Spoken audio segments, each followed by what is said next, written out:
The Walter Cronkite School of Journalism and Mass Communication at Arizona State University is honored to be a supporter of Indian Country Today. ASU offers the only online undergraduate digital media literacy degree, teaching students how to recognize and combat inaccuracies on all platforms. They are using cutting-edge tools and tactics to separate fact from fiction in a digital world overloaded with misinformation. Learn more at cronkite.asu.edu.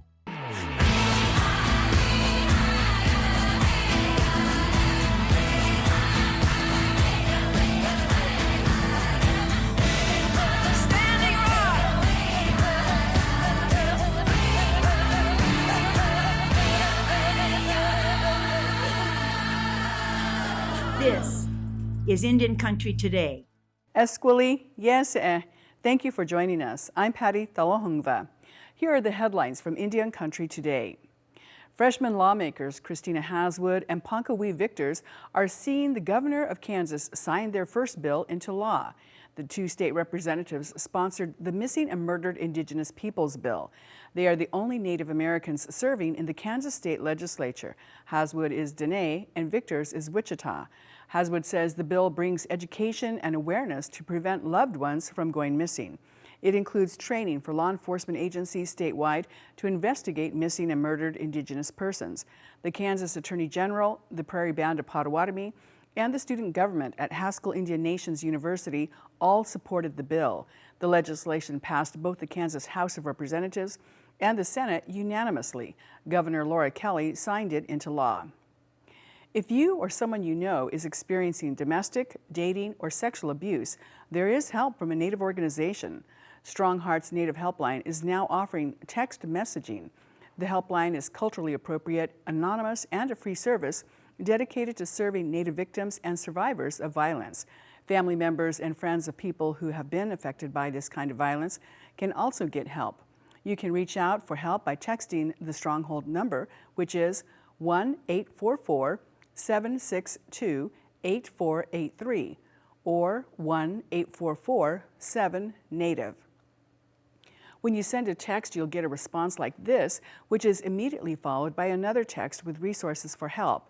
The National Indigenous Women's Resource Center and the National Domestic Violence Hotline partnered on this service. It's also useful for hearing impaired people or those who may be uncomfortable or unable to make a call to ask for support. People have been under stay-at-home orders due to the pandemic, and this has caused mental health care workers to be concerned about victims and survivors in abusive relationships who are now forced to shelter in place with their abusive partners. CARES Act funding is going towards expanding the Osage Nation Ranch in Oklahoma. Some of the $2.9 million in funding will help the ranch improve its facility. 24 miles of new fencing and 18 miles of tall bison fencing will be constructed. The extra tall bison fencing will help improve the working pens. This will free up 3,000 acres for bison above the preserve's existing 600 acres. The increased area will allow the ranch to double the bison herd to as many as 300 head of bison. The Upper Skagit Tribe says Seattle's dams on the Skagit River continue to put its treaty rights at risk. The dams block nearly 40% of the river to salmon habitats. In the 1855 Treaty of Point Elliott, tribal leaders agreed to give up their lands in exchange for the right to fish in their customary ways and places. The Upper Skagit Tribe rarely exercises its federally protected treaty rights because of the river's low fish populations. Now the tribe, through the federal dam relicensing process, is officially requesting a removal assessment of Gorge Dam.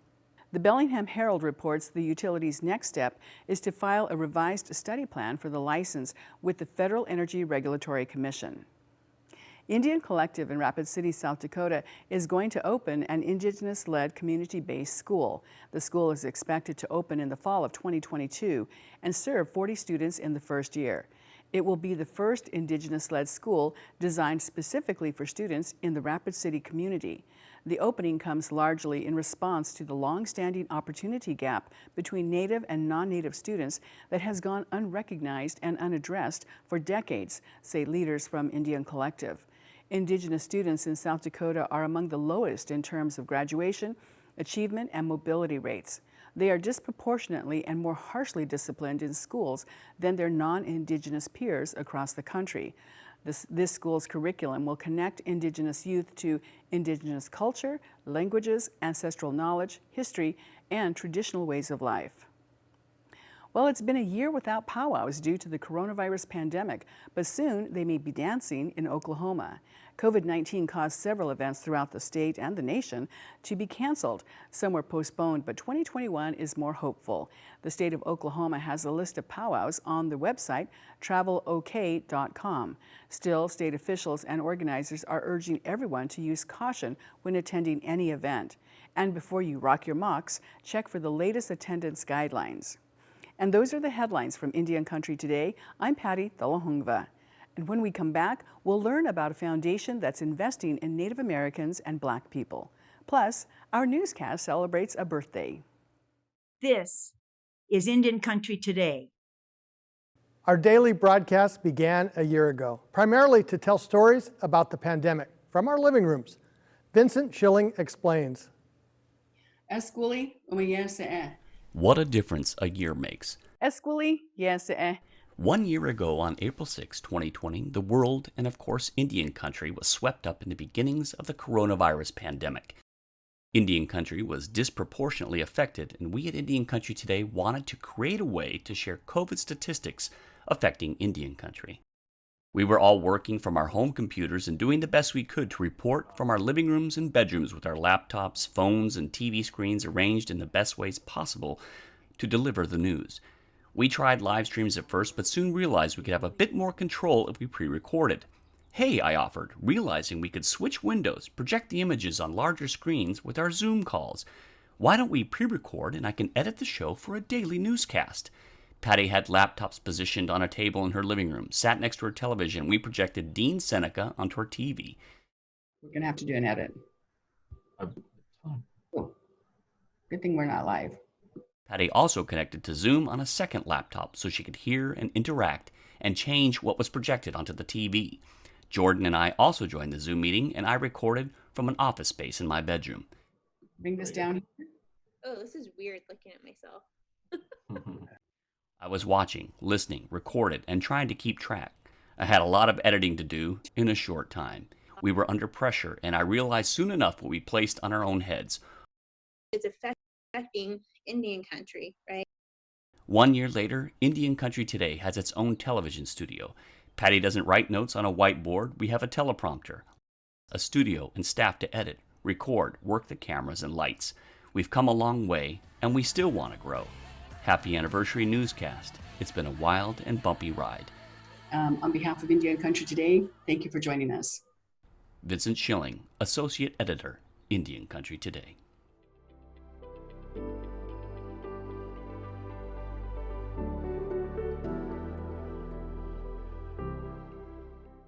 The Bush Foundation is investing $100 million to bridge the wealth gap for Native American and Black people living in Minnesota, North Dakota, and South Dakota. This includes 23 tribal nations. Eileen Briggs, Grantmaking Director, breaks this down for us.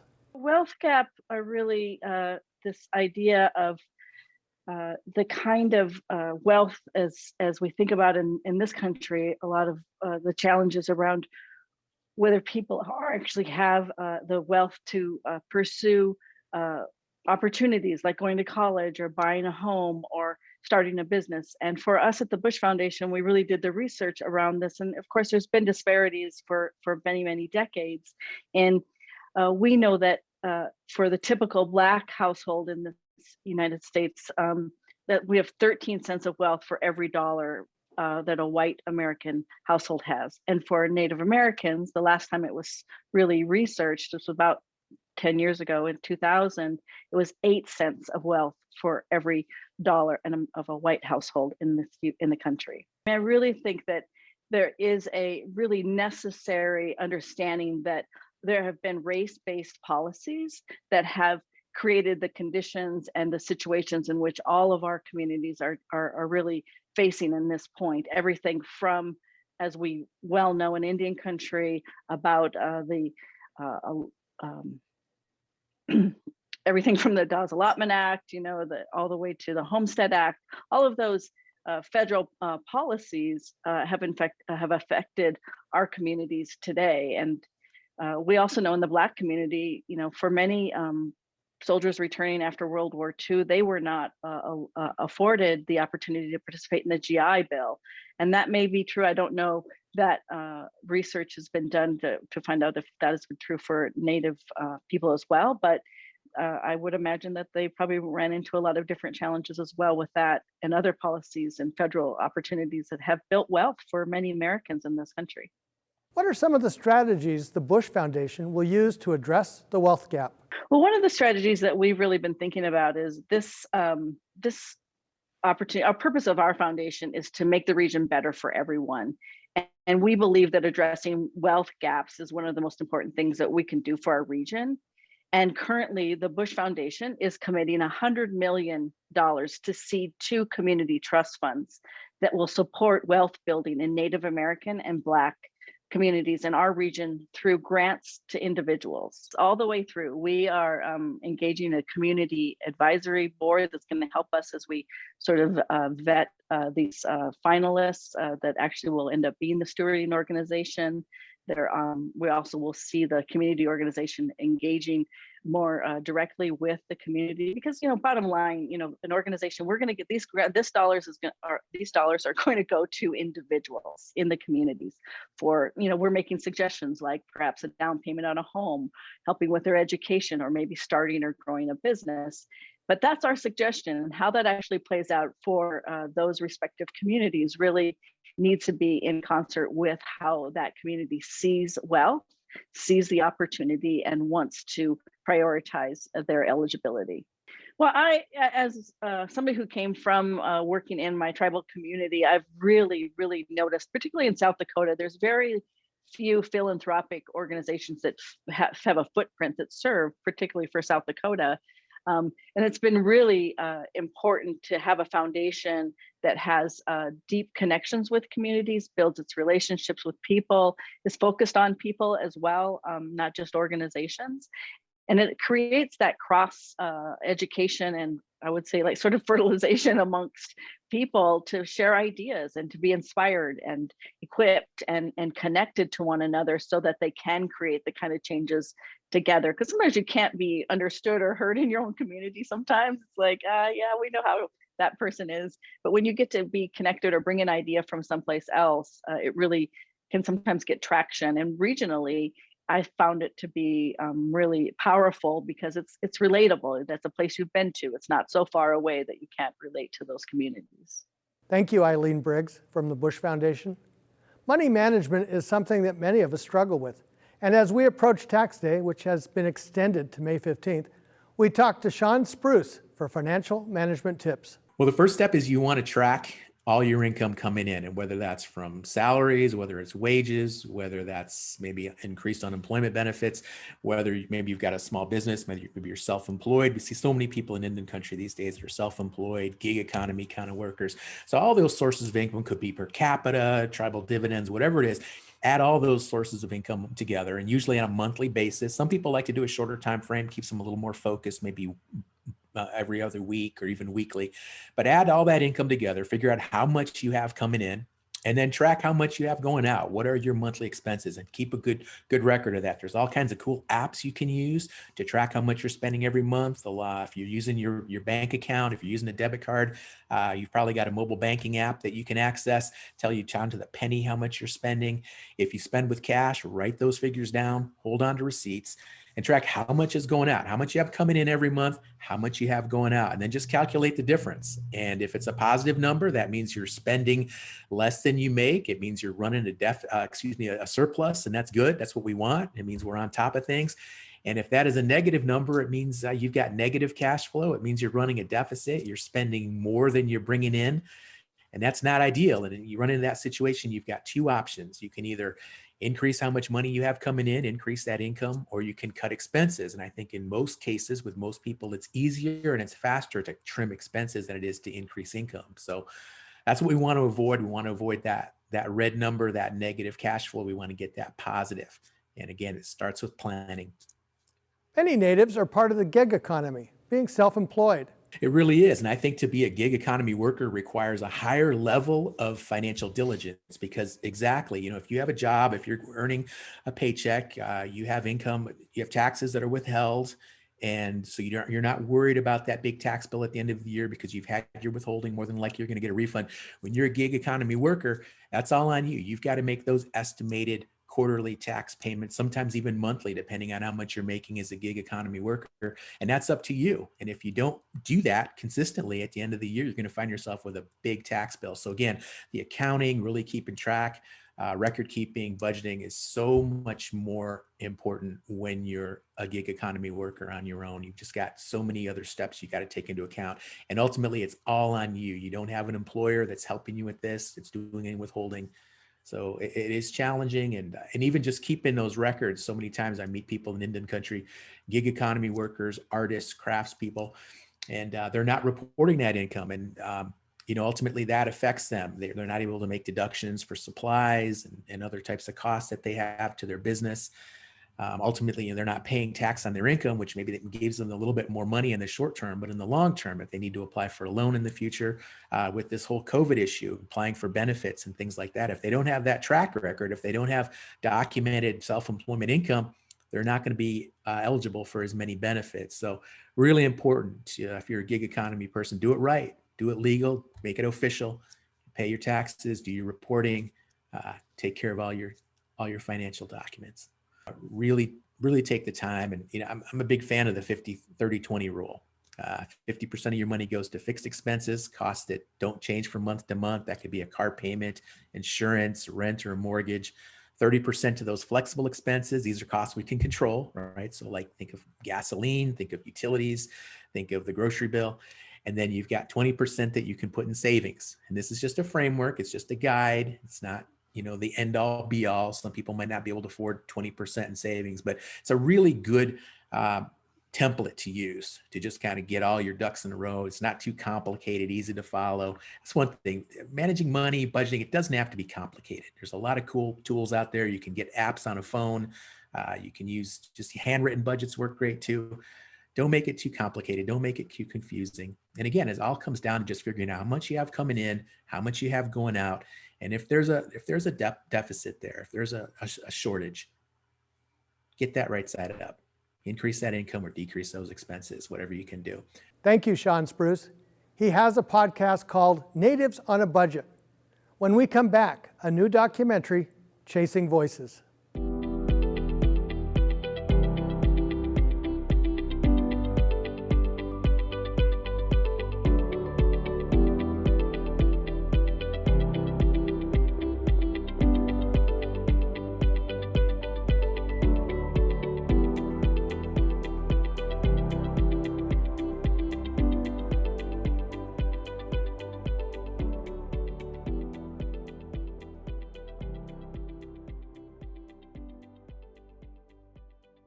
A new documentary looks at the extraordinary life of an eccentric ethnographer. The producer-director of Chasing Voices joins us today. Daniel Golding profiles the life of John Peabody Harrington. Dan, how did you find this story? During my learning the language, I came across Harrington, who had written documented our creation story from a man named Joe Homer back in like the early 1900s, 1907, somewhere in there. And so I just kind of researched him a little bit, and I was kind of fascinated by his story. I thought it was just this really kind of interesting story of what he had done, and the fact that nobody has really ever heard of him. He's this eccentric linguist ethnographer who documented all these different languages, over 1 million pages of notes on over 150 different Native American languages. And all these notes are sitting in the Smithsonian, and the fact that tribes can access them and be able to use them to revitalize or rebuild their languages was just an interesting thought to me in a story. In doing the research and working on this film, I found that there were tribes that had no speakers left, and that they were really, really working hard to try to rebuild their languages and stuff. And Harrington's, work really was the link to bring back those languages, and we talk about that in the film a little bit with, the Sani Ynez Band of Chumash, and and their work with rebuilding their languages based on, only solely Harrington's notes. And it's just amazing how that impacted them in such a good way, to use those notes. So yeah, it's really important. And in his notes have been used in other ways too, right? For documenting sacred sites, or tribal recognition. I think some tribes have used his notes to help them regain federal recognition. So there's a lot there, and I think there's so much there. It's just going to take, it's such a big collection, I mean, just to go through them and stuff like that. It's painstaking at sometimes. J.P. Harrington was a one-of-a-kind American ethnologist and linguist. His transcription of native words is extremely accurate. The recording machine was a very top secret type of thing. None of us had any idea what the extent of that documentation was. But as soon as he died, we began to find out. But most important, I think that people need to understand that our language was taken from us. We were not allowed to speak it, and that's why it's gone. Language isn't stagnant, even today we're dealing with how do we as Native people incorporate new things into our language, such as, the word for computer or social media and things like that, because there wasn't a word. And so language is ever evolving. And even in the learning of it, right? So, I always hear, like, people say, well, there's an old Quetzan, or there's this way of speaking Quetzan, but maybe people today wouldn't understand it or really recognize it as being Quetzan, or it's different because they don't speak it like this anymore. So using those notes, I think really, and I think one of the great things about Harrington is he was just the master in writing down languages as he heard it. And so when he's writing language, it's all conversational stuff, right? So it's all the little nuances of the language that he's putting down on paper, writing it down as the person's speaking it in a, phonetically and in a way that is, accurate, that people can pick up on those little nuances of language. So it's not just vocabulary, it's not just, verbs and plants and things like that. It's actual conversation, and I think that's probably one of the biggest keys for rebuilding the language. You have all those things. My dad and my aunts who are fluent, who learned the language as a first language, view the world differently than me, because they view the world through their language, and they see things and interpret things differently. And I think that's the power of our individual native languages, right? And I encourage everyone to, make an effort to try to learn a little bit of your language, and and do it, because it's such an important part of who we are as Native people, and how we can regain or reconnect with who we are from things that have been taken from us. It's all there. We each just got to go out and get it and rebuild. And I think language is probably the key. I mean, it's just an empowering thing. And I teach my kids, I teach them now. And so they're speaking the language as well. So it's a journey, but it's a lot of work, but it's rewarding, Chasing Voices director Dan Golding. Patty Talahongva and I are in front of the camera, but in the studio is Quindrea Yazzie and Max Montour. They put together this montage for a shout out of some of our guests that we've had over the last year. There's certainly no shortage of news coming out of Indian country, with Native sources playing a major role, whether it was the Mars rover making news, or the fight to protect sacred lands, such as Oak Flat, or a look at Indigenous foods, or Indigenous love.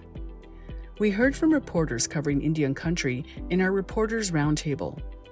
We heard from political leaders, political observers, and political persuaders.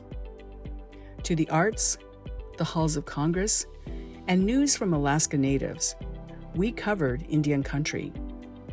Some guests made us laugh. Many inspired us. And throughout the year, tribal leaders kept us informed on how the pandemic was impacting their people. These are just a few of our guests from our first year, and we thank them for sharing their expertise.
Happy birthday, ICT.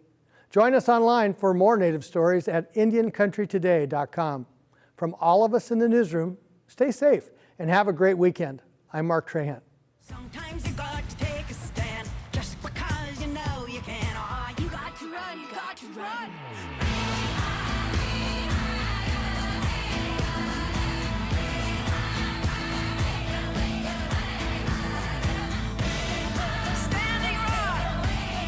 Indian Country Today is produced at the Walter Cronkite School of Journalism and Mass Communications at Arizona State University. This is Indian Country Today.